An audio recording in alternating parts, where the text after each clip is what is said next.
back, everybody. Another edition here of the Postgame Pod here on the Auburn Undercover podcast. Nathan King here, joined by Patrick Bingham, as the best season in Auburn basketball history is now turning the page. The next chapter for this team is set in San Antonio. Auburn takes care of business in 2 games here in Atlanta, takes down Michigan State 70-64 today in the Elite Eight, and the Tigers are dancing on to the Final Four, second time in program history, second time under Bruce Pearl. Of course, in a game that I don't know off the top of my head whether they led wire to wire. I think maybe they did. But it was a game where Auburn felt in control most of the way, and an absolutely heroic performance for Johni Broome in this one. But Patrick, for starters, looking at this performance and looking at kind of the backdrop of what Auburn had for 2 games here in Atlanta, you and I mentioned it several times before they even got here. I think you were the first one to say it, that like, if they get to Atlanta, it kind of feels like they're going to be in San Antonio after that because of how well this crowd would support them. That was dialed up to 11 today, Patrick. This was just an incredible environment, not only that supported Auburn through 2 games, but the celebration and everything Auburn got to enjoy today really felt like a fitting reward for a team that was the number 1 overall seed to be able to go to the Final Four like this with this kind of game. Yeah, I had the thought the other day of, just to like think big picture for a second, of like seeing all the fans here and how Auburn filled up this entire basketball arena for this moment to win these 2 games to go back to the Final Four. And I was like, I really think this is the culmination of the entire Bruce Pearl experience for Auburn. Like, you had the magical Final Four run, and you had all these different championships, and you had all these different moments and great teams, and been ranked number 1, and they won Maui. But like, this was the season where, like we said from very early on, like, if Auburn's ever going to go back to the Final Four, if they're ever going to win a national championship, if they're ever gonna have a National Player of the Year, all these different little things, it was going to be this season. And so, I mean, basically since Thanksgiving weekend, you kind of had this thought in the back of your head of like, yeah, they could go to the Final Four. They're that good, and they did the thing. And so I think it was the culmination of all of these things that led up to this moment, to have this atmosphere for Auburn to go out and have that moment in these last 2 games. Yeah, I mean, just the way this roster is constructed. I mean, Bruce Pearl talked about it after the game. The way the staff has had continuity. Obviously, the way they started strong. Had a bit of a rough stretch there toward the very end of the season, but then bounced back. Like you said, that the way Bruce Pearl puts together a team, the fact that a transfer is now their best player sort of speaks to the guys he looks for. I think you're exactly right. Sort of every little facet here goes along with the fact that, look, and I thought it was pretty clear after just like Kentucky, they're going to be out to get us in this one. I never saw that one. That's true. The Kentucky video that just died and didn't exist. For this game in particular, Patrick, we mentioned Auburn's best player, Johni Broome. Just cinematic, I think, is the only way you can describe. 10:37 left in the game, comes down, is holding his elbow. At least his elbow is what was iced in the locker room. Holding it for a couple minutes, and that frenetic environment that we talked about got tense. And Auburn was up by 10, but it just felt really tense because you thought you were going to have to navigate the rest of that game without your best player. Lo and behold, Johni Broome ends up coming back into the game at the 5:29 mark, like a wrestling promo type entrance. Comes out of the locker room. We talked to Stephen Pearl after the game. He said he came right up to him and said, "Hey, are you good to play?" And Broome didn't even realize that over his shoulder, Cardwell was calling for a sub. Now, Dylan didn't know Johni was back in the game. He just said he needed a sub, and Johni just walked back in the game. 2 possessions later, Miles Kelly, little pick and pop. No hesitation, Johni Broome hits his second 3 of the game. Feels like, for a couple different reasons, the biggest shot of the season for Auburn, like when you consider all the context. This game for Broome, and aside from the fact that he had 25 points and 14 rebounds and was back-to-back games of double-double before the half. With 20 points. Yeah, double-double before the half, back-to-back game of a 20-point double-double. Only missed 3 shots from the floor.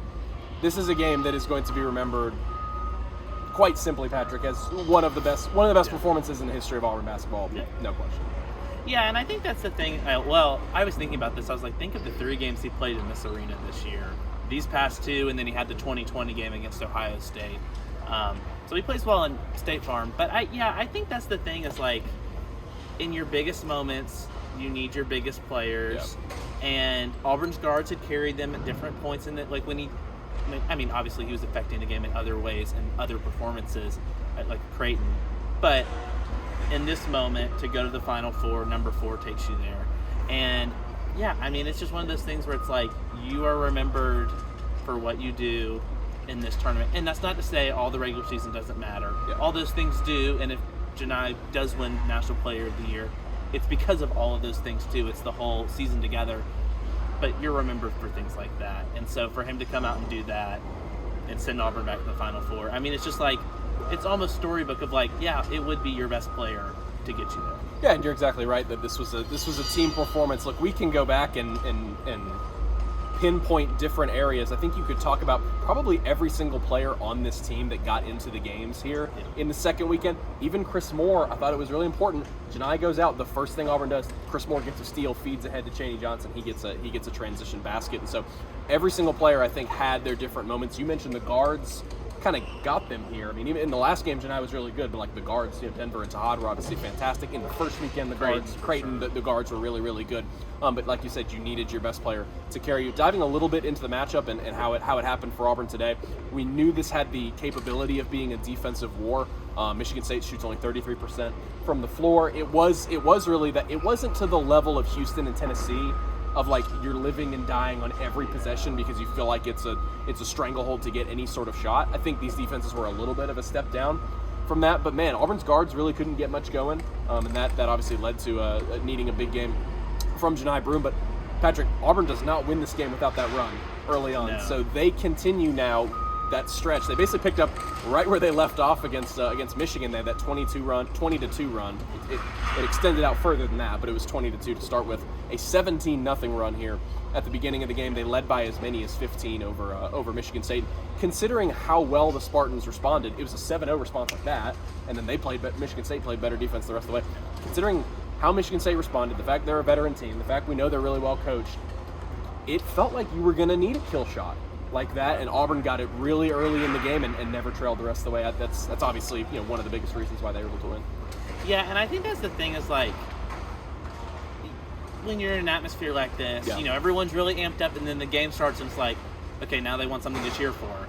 And you kind of felt that tension early, and then it was just an avalanche. Michigan State called a timeout at one point during that. There were several different stops, or like a TV timeout, one of the under whatevers, and it just, they continued to be big. And I mean, it was the threes from several different guys, but yeah, like Johni got them going early, but then it was like once everyone else almost caught up a little bit and got to the moment is when that big run happened. But that's the thing is like, in March it's just like what you need. And we saw that in the Michigan game, and we've seen that during several stretches, but it's like, what can you do? Because really the rest of the game, it was pretty even. Correct. I would be interested to know, like off the top of my head, what the scoring margin was the rest of the way. Yeah, and so, I mean, like, that was the thing is, like, I was looking at some point during the second half, and the second half was tied with, like, 10 minutes left or something, and I'm like, it was that run. And so, yeah, that's what you take. And then just to be able to play with a 10-point lead the rest of the way, especially with Johni being out, you build that buffer room. Even though they really didn't lose the lead during any of that, him being out, yeah, I mean, it just goes back to another incredible performance. Yeah, I mean, and defense, look, Bruce Pearl has predicted it for a month and a half. This team was only going to go as far as defense would carry them. Michigan State 5 of 16 at the rim in this game. And they're not the biggest team in the world, but we knew that they had a lot of size, and we knew that they were going to be guard-driven. Those guards were not able to get to the basket very easily. Had to settle. This is a team that shoots the three ball really poorly. Had to settle for a bunch of threes. Neither team really got rolling from the three-point arc. Michigan State had nothing from three until they started to make it interesting at the end of the game. They had 4 threes in the last 5 minutes of the game as they because they only had like the 3 for only 3 before that, and then 4 in the last 2 minutes of the game. But defense did carry Auburn. Obviously, to this point all season, as players talked about here with us in Atlanta, it was like they knew their offense was going to get rolling. Like they've talked about so many times, they have too many dudes. They have Johni Broome. They have good shooters, but they needed to focus on their defense. Dylan Cardwell, I think, played some, as I just try to touch on different players here and how they got them to this point this weekend. Dylan Cardwell, I think, played some of his best basketball I have seen in his 5-year Auburn career here inside State Farm Arena. Todd Pettiford, not as scoring explosive in this game, but really big moments. He had that and one driving that kept some momentum.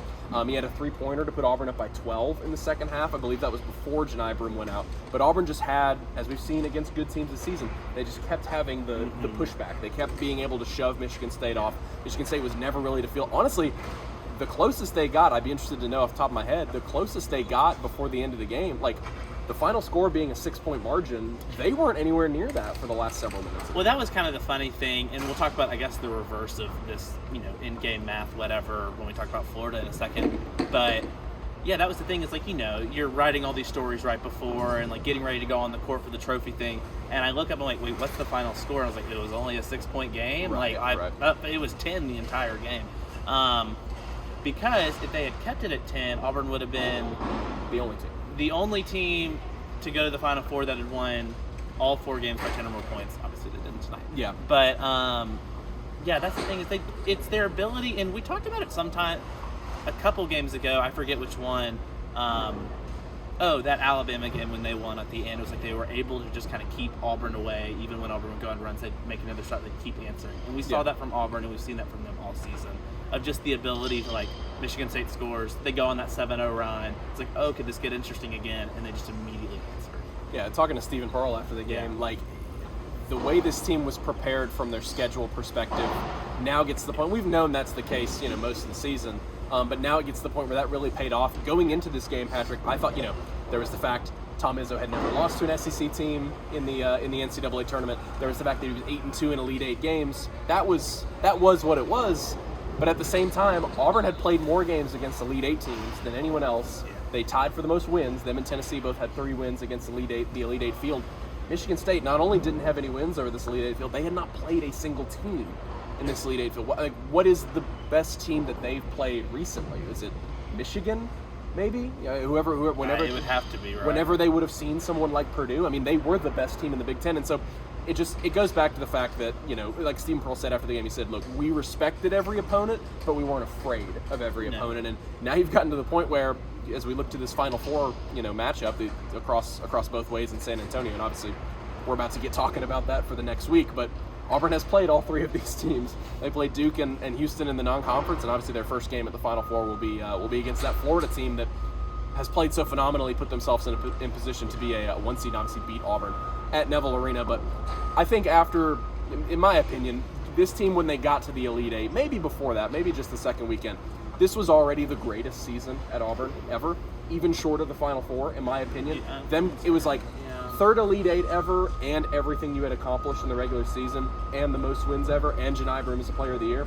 I thought this was locked up as the best season ever at Auburn. Now you get an opportunity to add to that in the biggest way possible. Like, this team is 2 wins away from a national championship, and it feels like they're going to have a good chance to do it, because I think what we've seen so much from this team this tournament, Patrick, have they played their best game yet? I don't think they have played to 100%, but what they keep doing is they keep finding ways not to die. They keep finding ways. Yeah. We will find more ways to win than you will. I think it's kind of where this team is at right now. And when you go into, you've only got 2 games left. You've said it from the beginning of the tournament. Doesn't matter how you win. You only have 80 minutes more basketball to try to win a national title. And so this team has shown different ways to get it done. And I thought that was kind of the theme for them this tournament. Well, and that's the thing is, like, all 4 games, it's been different people. It's been different ways of winning. And so I think, like, that's the thing is, like, this team is able to adapt and play different styles. And so, yeah, I mean, I think it goes back to the schedule. And Bruce said this earlier this year, and I was kind of like, what? And he made the comment of, like, well, none of our guys have been in the second weekend. Like, we don't have any experience. And I'm like, okay, sure, you haven't played with that core and whatever. I haven't played in this arena. And, of course, the Final Four, it's in the big football stadium, and that's an adjustment for every team. And it's the big spectacle. But I think Cheney talked about this, after the game of, like, we played all these, obviously those teams, but, like, they had played. It's not a surprise. They played an NCAA tournament team since the beginning of February. Every game has been against an NCAA tournament. Like, it's like, well, and that's the thing is, like, they're as battle tested as you could possibly be, and, like, yeah, Florida beat you in your place, and you didn't play your best game, and I'm sure we'll all go back and dissect that later this week.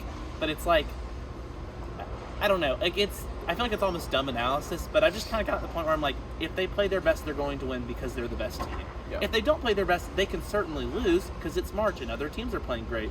We've seen what Florida's done, and the other 2. But yeah, it's like, you know what this team is capable of. They have checked every box they really can, and yeah, now they're 2 wins away. All 4 1 seeds are going to the Final Four. It's the first time that's happened since 2008. Coincidentally enough, that is the last time the Final Four was in San Antonio, and so a little bit of some irony there. I think you're exactly right. All 4 of these 1 seeds though showed their elite capabilities, I think, in the tournament. Yeah. Like you said, Auburn showed that it has a lot of different ways to win, and it showed it has maybe one of the 2 best players in the country. Not maybe, it does have one of the 2 best players in Johni Broome. Duke showed its ceiling as the most talented team. They're the one that's kind of just a wagon right now. Florida, I think, showed like another inability to not be killed. Like, was down late to UConn, was down late to Texas Tech, and Houston showed that they are the best defense in the country. And so everybody now, converges upon San Antonio, feeling like, have they played their best basketball? I think other than Duke, you would say no. Like, are these teams looking their absolute best? I would say maybe not.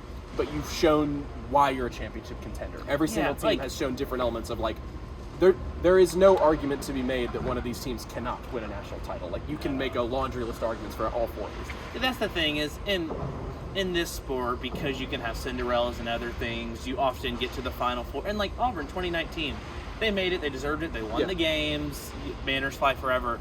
But that's a team that got hot at the end. Like, if you look back at their nobody remembers the regular season. Sure. They lost to Ole Miss at home, they got obliterated by Kentucky, but they won the games when it mattered.